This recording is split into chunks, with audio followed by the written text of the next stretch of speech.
afternoon, colleagues. This is the first you'll hear of the disembodied voice. Just reassuring you that nothing's happening at the moment. The call will start at 4 p.m. There won't be very much to see or hear until that point. So please be patient and we'll be with you shortly.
Good afternoon again, colleagues. Thank you for joining us early.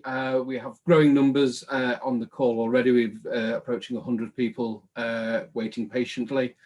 We'll be starting in about 5 minutes or so. Don't be alarmed that you can't hear or see anything until that point. We will be with you presently. Okay, many thanks. Bye now.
Good afternoon, colleagues. We'll be starting the call in a few moments' time.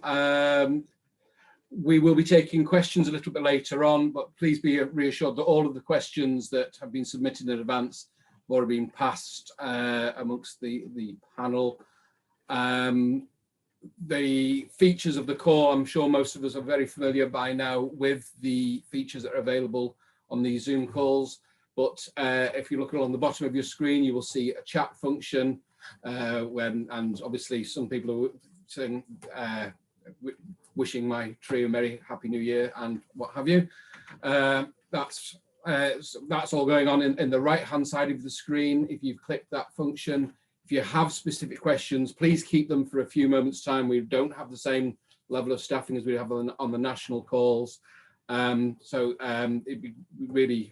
be grateful if you could hold the questions back until an appropriate moment, because it is likely that we'll already be answering some of the questions that you wish to raise. The only people you will likely be able to see on the screen, because we've had to move to webinar format because we have so many people attending, are myself talking at the moment, and for those who don't know me, I'm Vin, it says that on the screen, and my colleague who on my screen is to my immediate left, Mike McDonald, who's the regional secretary, who all things being equal should be going live in a few moments time. Pausing for Mike to turn his camera on, and as if by magic. Thanks, Vin, and I'll do my best to live up to that build-up. I'm delighted to welcome you all remotely. Unfortunately, I can't see you. Hopefully, everybody can see and hear me clearly. I'm a little bit nervous because I got a notification from my Amazon Echo a few moments ago that my wife is expecting a delivery later today. So inevitably, there'll be a knock on the door, the dogs will go bonkers, and the delivery man will try and make a delivery through the window. So if that happens, then I sincerely apologise. As Vin said, we've had to move to a webinar format because so many people have registered for this call. And if you can't get on, or you know people who can't get on to the call, we're also live streaming on YouTube, and Vin posted the link to the YouTube stream in the chat function a few moments ago, and I'm sure somebody will do so again if that should be necessary. I was going to keep things very brief because it's been an absolutely chaotic 36 hours, and I'm sure that that people are ready for a rest and to actually spend some time with their family and loved ones. So all I was going to do was to recap what the National Education Union is advising that members do. However, since yesterday, when we set up this webinar, we've been inundated with queries from members, concerns from members, specific questions, some of them very, very specific, but I've been given a list of all the questions that were submitted prior to the meeting, and I will go through them and answer them to the best of my ability. And there will be the opportunity as well, if you use the Q&A function, to post questions during the webinar. If you're quite clear on things and don't want to spend more time sitting around waiting for questions to be answered or asked, that's absolutely fine. Please feel free to go off and do whatever it is you need to do.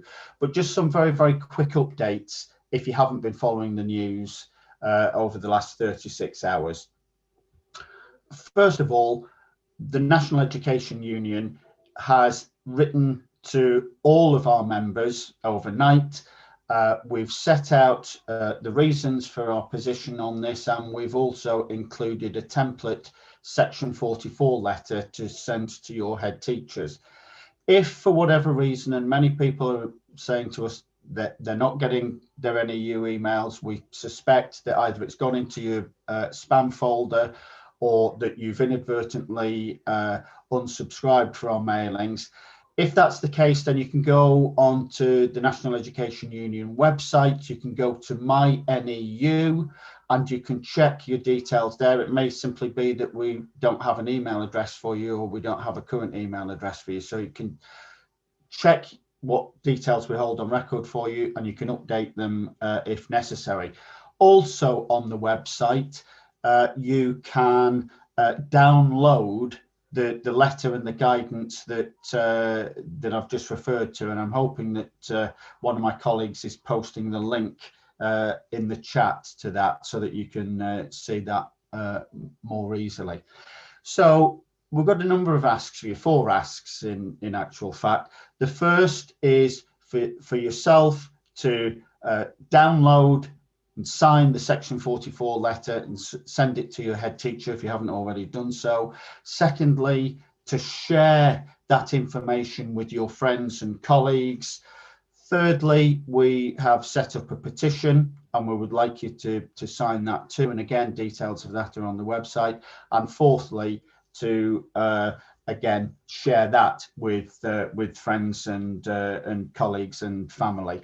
And as I say, overnight we've had, at last count, it was something like 220,000 signatories on that petition. Those numbers, of course, are rising all the time.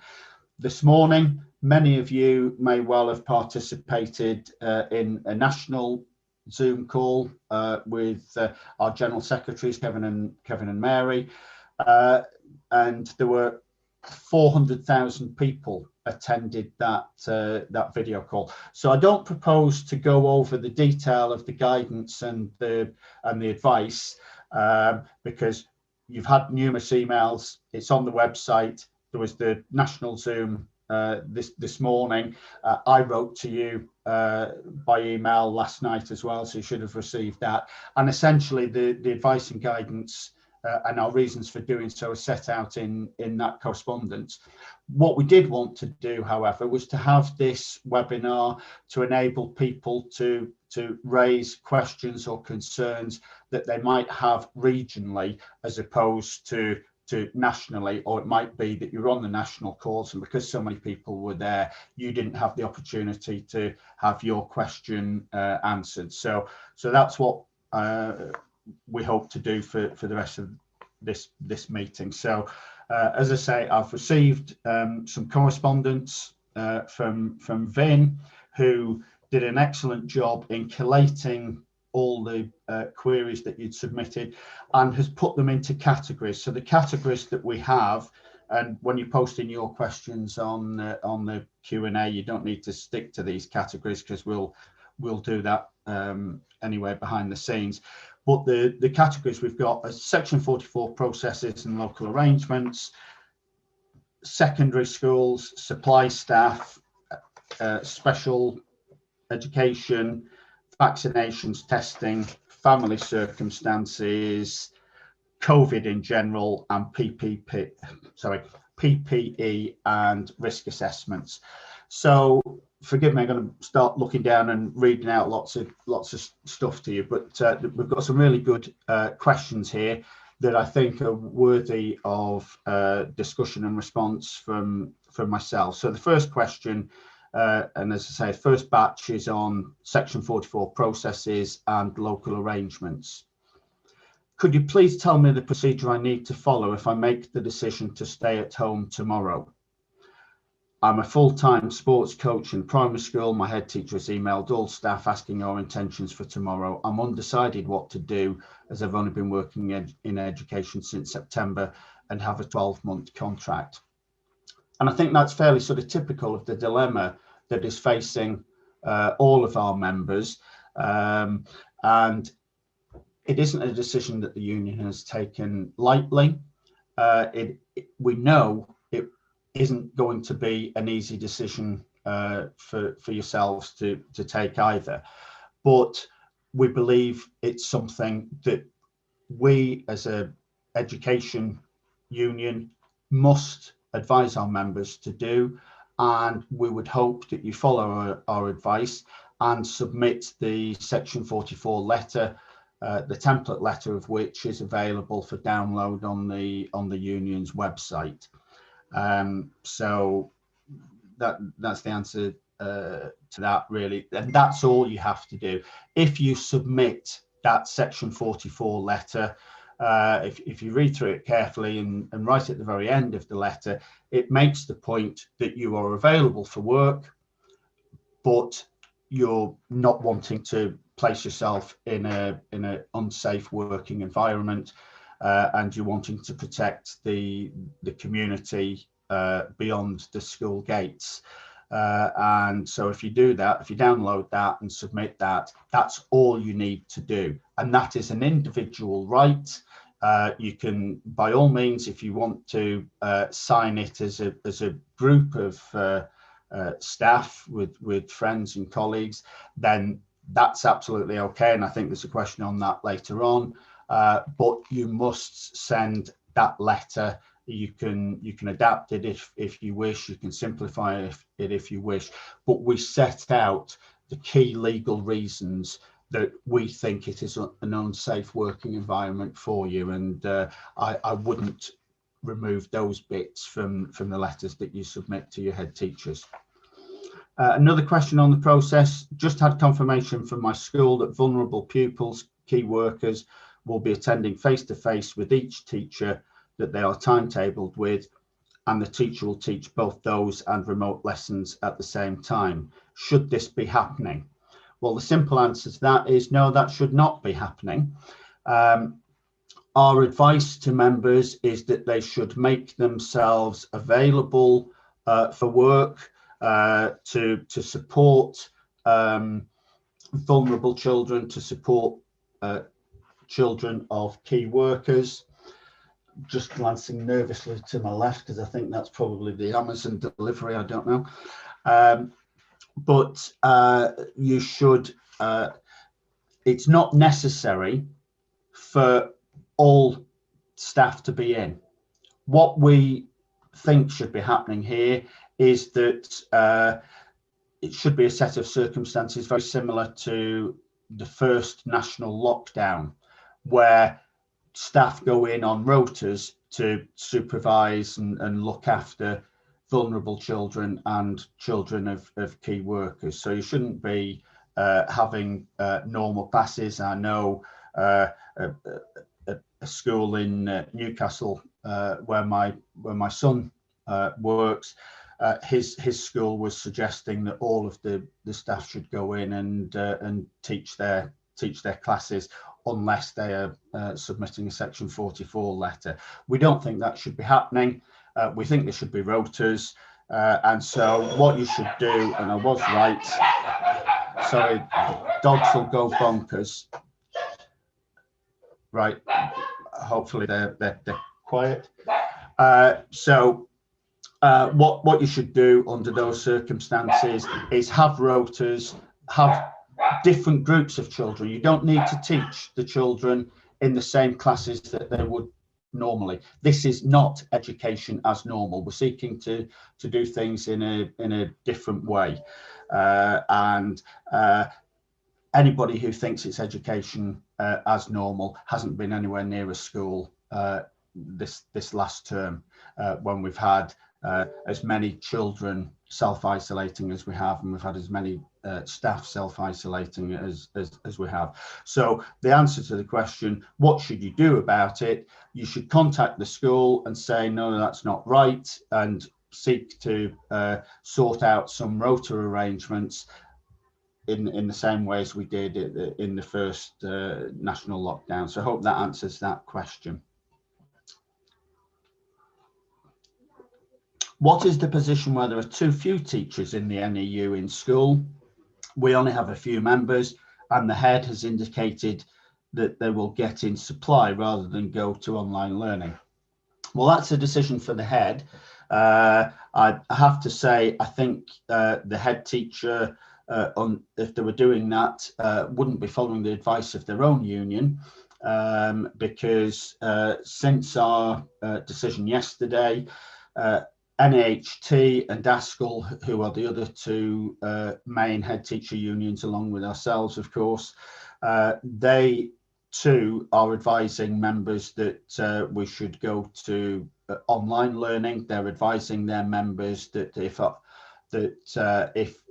our members indicate that they are exercising their rights under section 44, that they cannot tell staff it is safe for them to return to work as normal. They don't have the evidence to support that. So in essence, what I'm saying is that the head teacher unions are very supportive of our position on this. If there are any difficulties, make it known to your rep. If your rep can't deal with it, then your rep should contact, in the first instance, your branch secretary, and your branch secretary will contact the regional office if they don't have any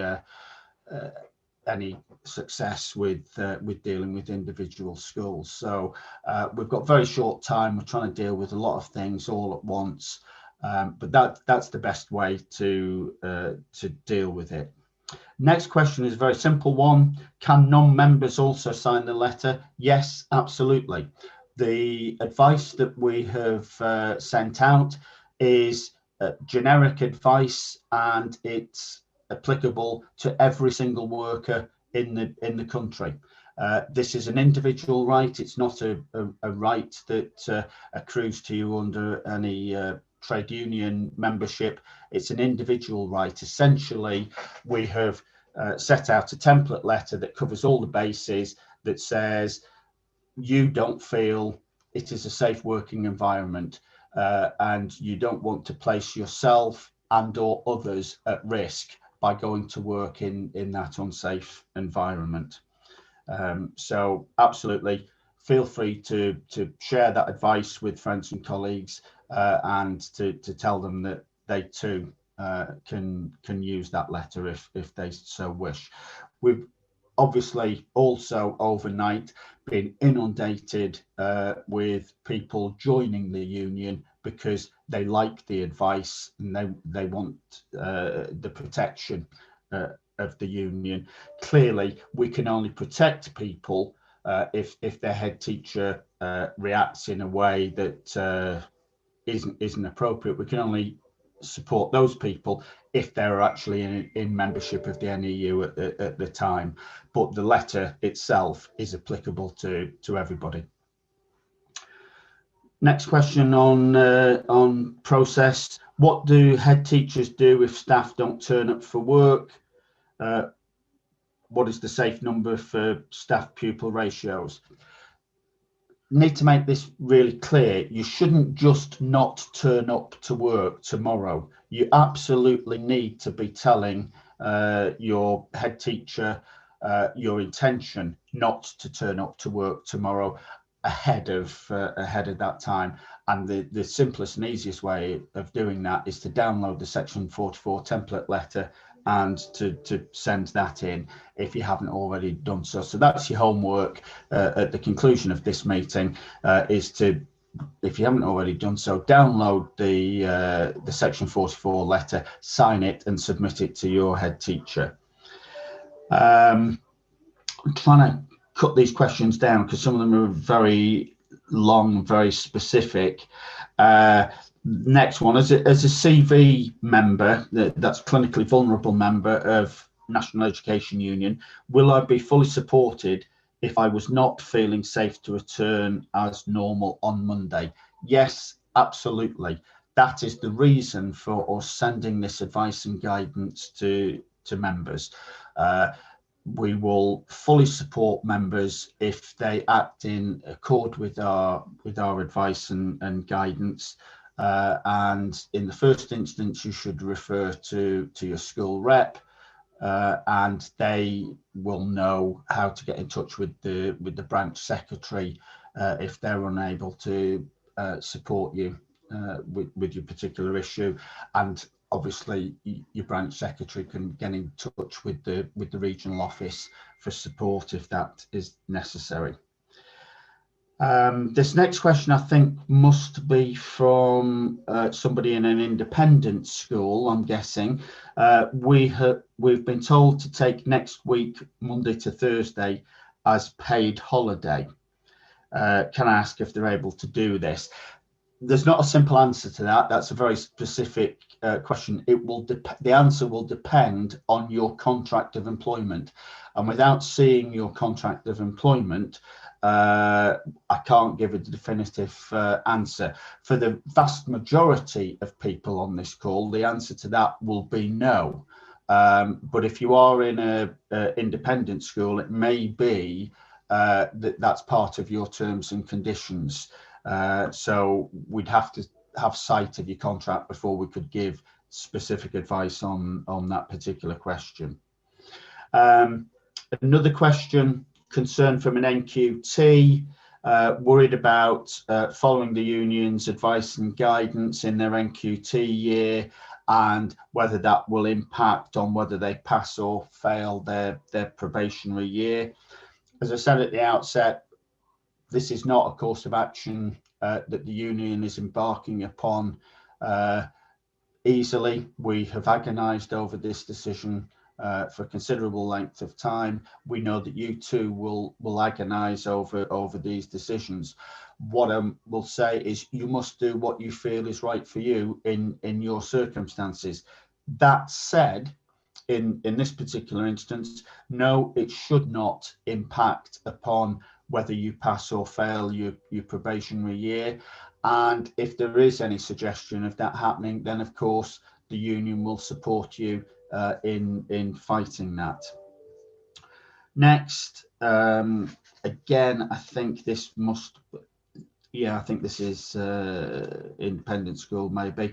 I was given a choice that was not really a choice to change my duties. Advice on how flexible I should be in the age of COVID would be appreciated. Well, again, I don't know what the choice that wasn't a choice is, so it's difficult to answer on a call like this. We probably need to speak with you individually about that. How flexible should staff be? We want staff to be flexible. We want schools to remain open as far as possible, but we need schools to be safe in doing so. That's why we're taking this course of action. So I think everybody needs to be a little bit flexible. We're not saying don't be flexible. We're not saying don't be cooperative with leadership, many of whom are our members, of course. But what we are saying is you need to make sure that you're safe, the children that you teach are safe, and that the parents that they then go home to are kept safe. Are staff entitled to be paid if they submit Section 44 notice? Yes, absolutely. You are not on strike. You're not refusing to work. You are simply saying that you're not going to work in an unsafe environment. You will be ready, willing and available for work. And we've advised members that they should go into schools for face-to-face teaching if necessary, in order to support vulnerable and key workers' children. Which feeds in rather nicely to the next question. Should we volunteer to go in to teach key workers and vulnerable children? If so, what is maximum group size? Again, that's up to the individual. If you think that's the case, I know in my son's school, in the first national lockdown, there were some members of staff who, because they or members of their family were clinically vulnerable, didn't go on site. They worked from home, and other staff who weren't in such a position went in and delivered lessons to those children who were themselves vulnerable or who were the children of key workers. So absolutely, that sort of thing is okay. What is a maximum group size? There isn't a maximum group size. It will depend on the working environment. It will depend on the size of the class. It will depend on the ventilation in the room and all that sort of thing. So you need to make an individual decision. Preferably what I would suggest is that you get together as a union group and you discuss these things as you as indeed you should have done prior to the full return to work, in terms of the risk assessment. And what we're saying is that all schools should again be undertaking that risk assessment and making sure that their working environment is safe. So that's all the sort of procedural questions, unless more have been coming through on the Q&A, and I'll look at those when I'm done. Next batch of questions is on secondary schools. Does this all apply to secondary schools? That's a yes and a no. Yes, of course it does, because the Section 44 thing is an individual right that you have as an employee, not to place yourself or others in serious risk or danger. The reason we haven't issued that advice at the moment to secondary schools is because the government themselves have said that secondary schools should remain closed next week, and therefore the urgency and the advice and guidance was shaped around primary schools, who have been told they should return to work tomorrow. So that's the only difference. We have another national Zoom call on Tuesday, and we will be addressing further advice for secondary schools. But yes, in essence, it's applicable, and if you want to follow that advice at this moment in time because of your personal circumstances, then that would be appropriate for you to do so. Next question is about inset. Oh, is it inset? Only vulnerable key worker students will be in school this week and be supervised by a small number of staff. However, all staff have been told to be in school all week, despite the ability to set remote work for all students from home, as in first lockdown. And so, yeah, it's not actually about inset, but it could equally be applicable to an inset day if you have inset days this week. Do all staff need to go in? No, absolutely not. The government's advice is work from home if at all you can, and clearly if you're undertaking inset, that can be delivered remotely. If only vulnerable and key workers children are going into schools, then which is what we're suggesting, then you don't need all staff in. We would be advocating some form of a rota in the way that I described previously for primary schools. So that would be the answer to that one. Should secondary staff be sending the Section 44 letter to their heads? We're not advocating that en masse, though clearly, for example, if you are clinically vulnerable or extremely vulnerable, or a member of your household is, then you may wish to do so. And clearly the union would support you in doing that. And we would hope that the school's leadership would respond appropriately to such requests. Next section is on supply. Think it's unsafe for pupils and teachers to be in school at the present, but we're more concerned that if we don't go into school, the head teacher may employ supply staff.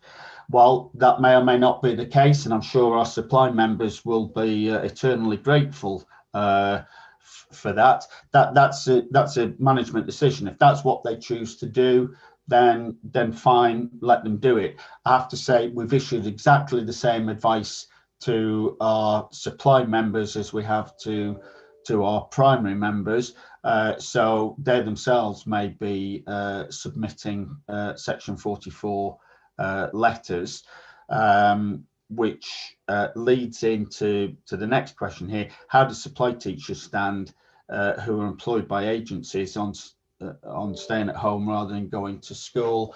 And they should submit their Section 44 letters, if that's what they wish to do, to the agency rather than to the school. They should submit it to the school if they have a long-term contract with the school.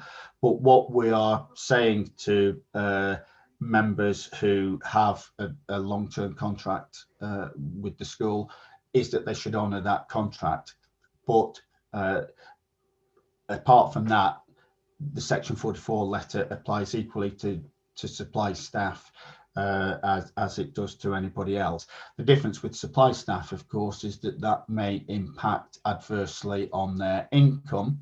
And what we would suggest that supply members do if they are impacted in that way, the union has a hardship fund, and members are eligible to apply for that hardship fund, and you can do so more than once. So if you're suffering financial hardship as a consequence of following our advice and guidance on this, then do please submit an application to the hardship fund. Obviously, we're not awash with money, and we won't be able to repay all the earnings that you lose, but we will be able to make some sort of a contribution. Next section of questions are on SEND. I manage a centrally based local authority team of specialist teachers and assistants who support in different school settings each day. We have a statutory duty to provide intervention through EHCP for some pupils on our caseload.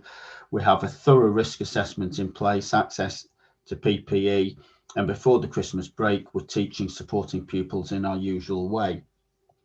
The local authority is now in Tier 4. Should we be altering the way we work and only completing face-to-face visits for those to whom we have statutory duty, i.e. vulnerable? Absolutely. I've answered this partially in a previous question. All employers should be looking again afresh at their COVID risk assessments and how they make their establishments COVID secure. You should be minimising risks, and we think, the National Education Union thinks at this moment in time, it is only safe to educate the children of key workers and vulnerable children.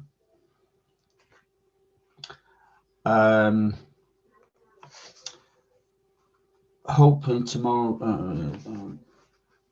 go over that. It's this is a question from somebody who works in a all-age special school, and asking about testing of secondary students, and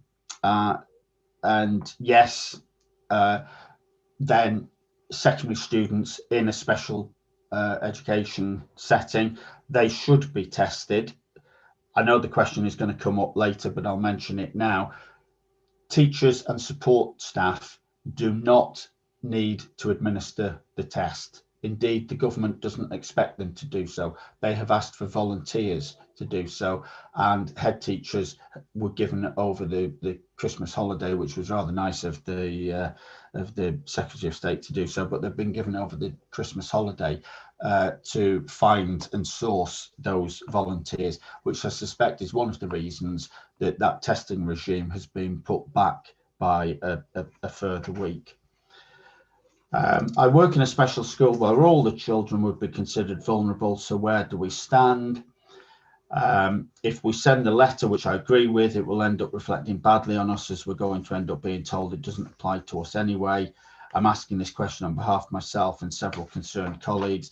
That's a very genuine concern, and a number of members have made this to us.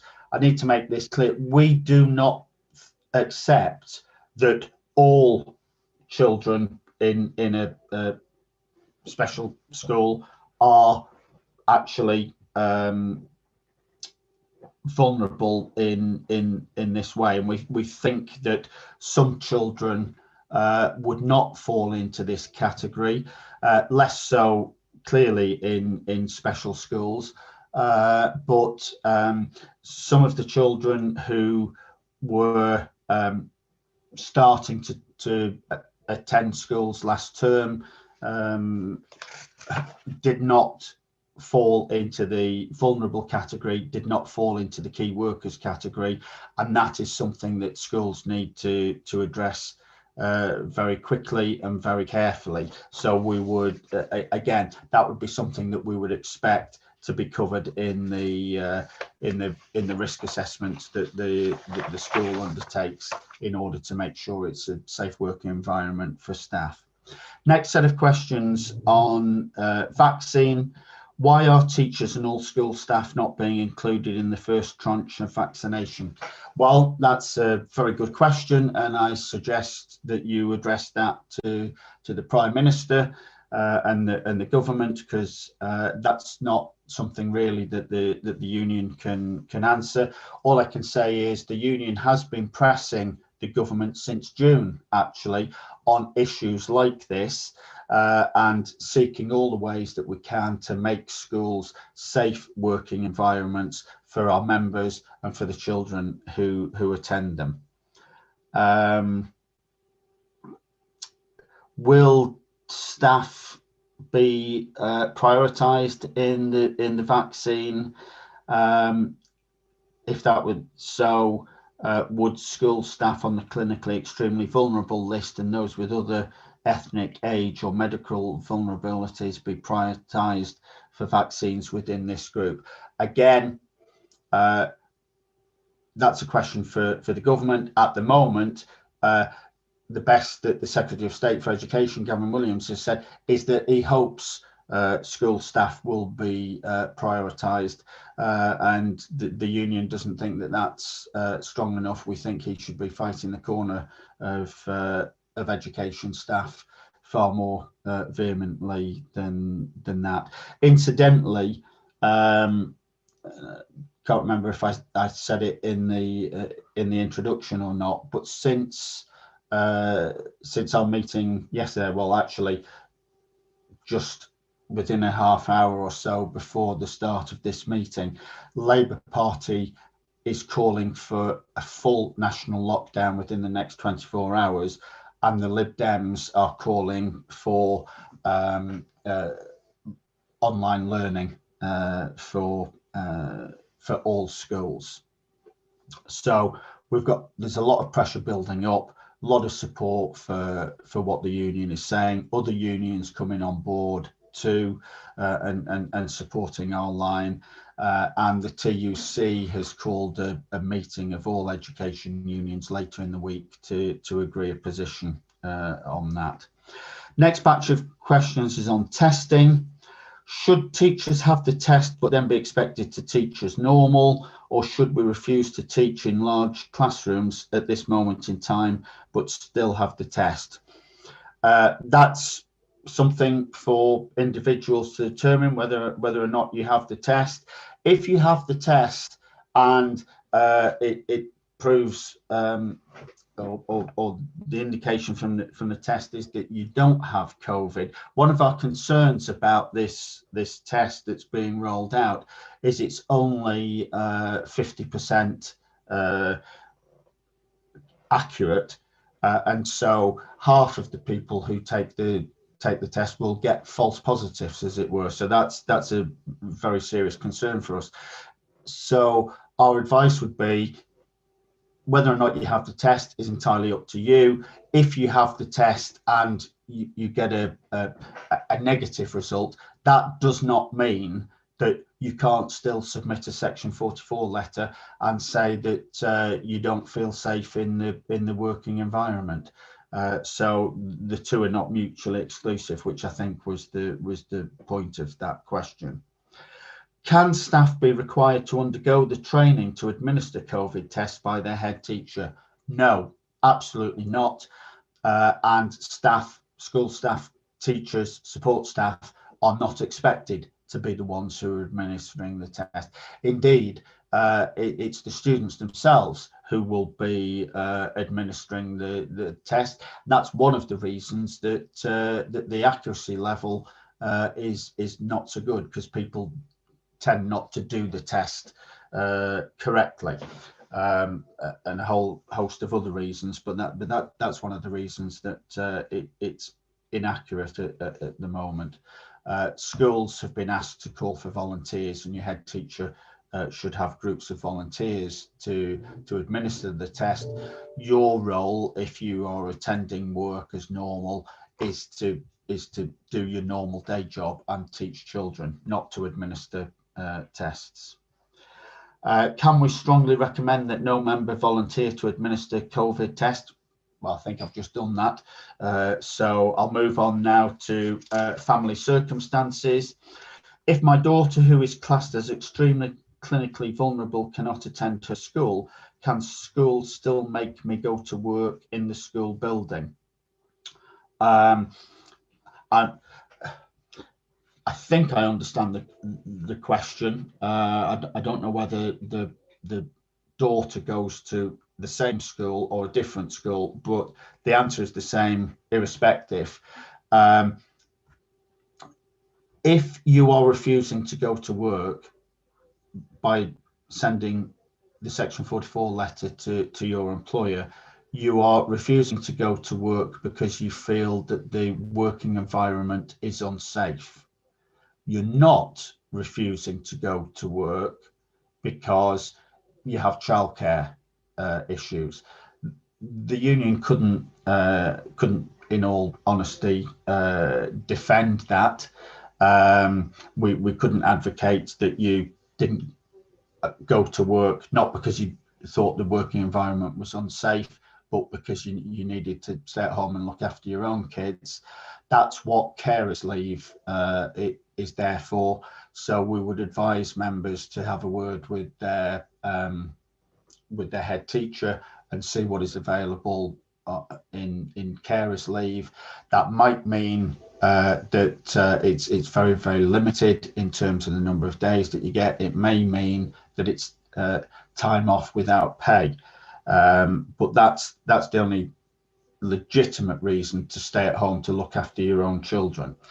What we're suggesting to people is that they say to their employer, we don't feel that the working environment that you are asking us to go into is safe, and on that basis we're not going to attend work and teach full classes. And it's the teaching the full classes bit that makes it unsafe.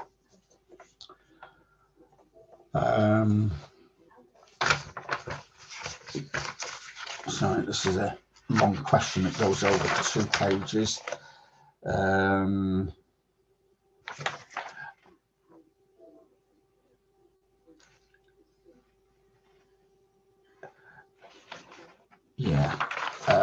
It's just an extension of that question, actually. If you have a CEV relative family member, should you be shielding to protect them? Well, you're not shielding if you submit the Section 44 notice. You are saying that you think the working environment that you're being asked to go into is unsafe. But essentially, the answer to that question is yes. That's the whole point.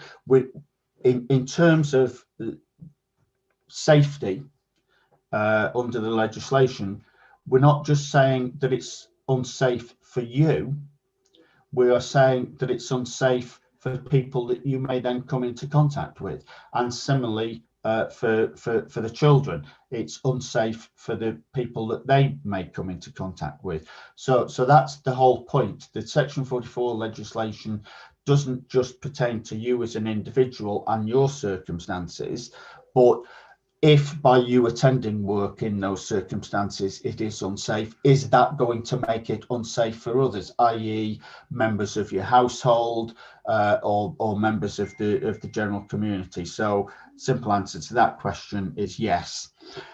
COVID in general. Can we seek explicit written agreement that jobs will be kept open to those members who acquire long COVID? Again, this is one of the things that we've been in communication with the government since June.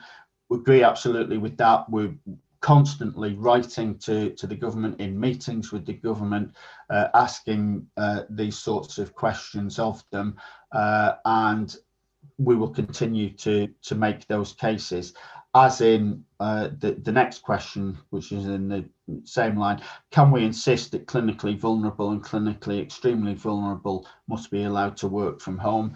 Absolutely, that is NEU policy. Rather embarrassingly, Boris Johnson, when he was asked by a concerned member of the public in a recent press briefing, his response was, well, I sincerely hope you wouldn't be asked to go into work. So if you're in that situation, I would quote Boris, who hopes you won't be asked to go into work, despite the fact that that's his government's policy. PPE and risk assessments. Should we insist that employers say all staff and students must wear triple layer face coverings at all times on campus and not just walking about? Again, that's a good idea. It's a legitimate viewpoint. That's something that should be discussed as part of the school's risk assessment and making themselves COVID secure. There's no reason why they shouldn't. It's not union policy. If sufficient people want it to be policy and make representations, then that would become part of our policy. That's how these things work. It's members getting together and making these decisions. It's not people like me who just think, oh, that's a good idea.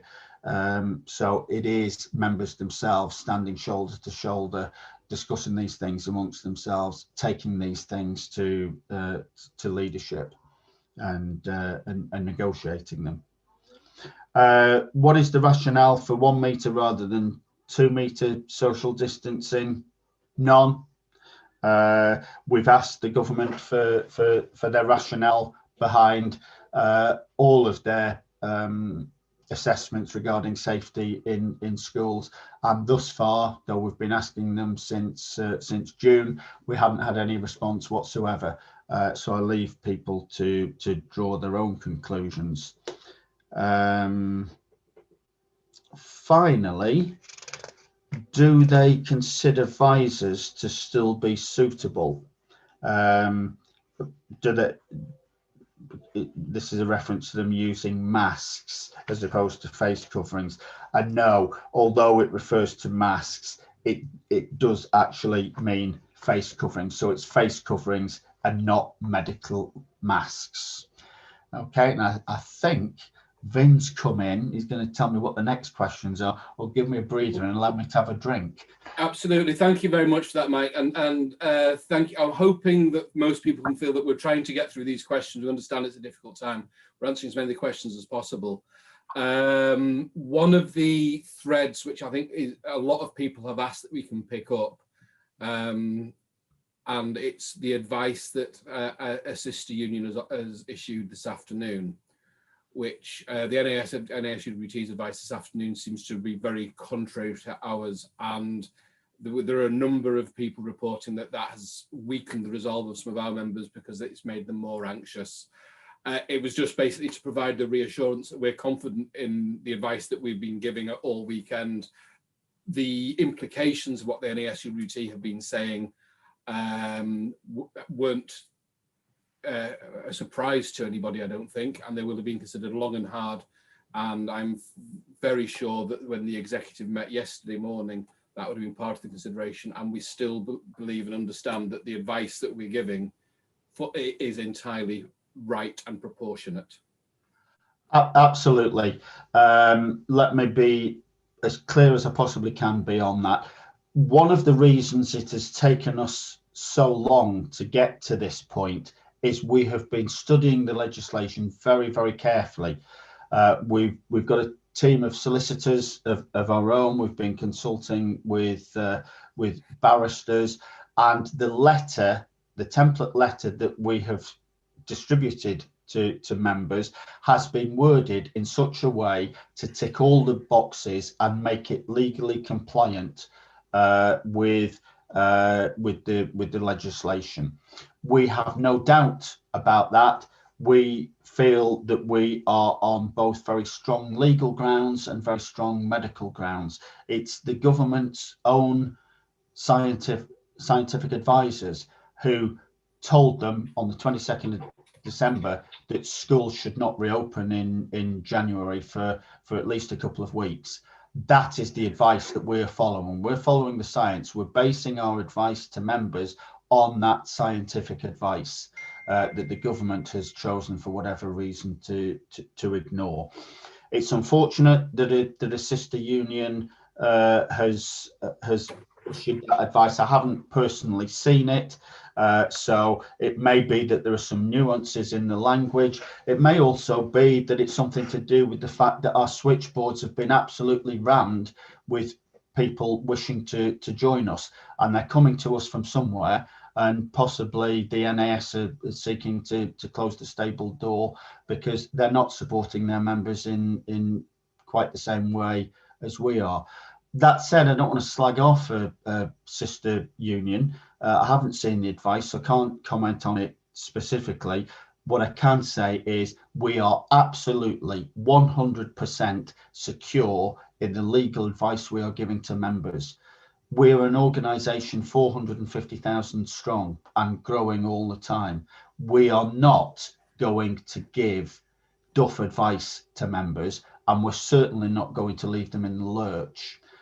If members face problems as a consequence of following our advice, you will have the full support of the National Education Union, and I can only speak in terms of Northern Region members, but anybody in the Northern Region who follows our advice and then faces some form of action from their employer, I can absolutely categorically cast iron guarantee you will have our full support. Was that clear enough? Yeah, thanks for that clarity, Mike. And that clears up one of the key themes. I think many of the other questions really relate to quite specific arrangements around, I think, essentially going back to what the advice we were giving in mid to late autumn term around risk assessments. There are a lot of questions where, is such and such safe? Is this safe?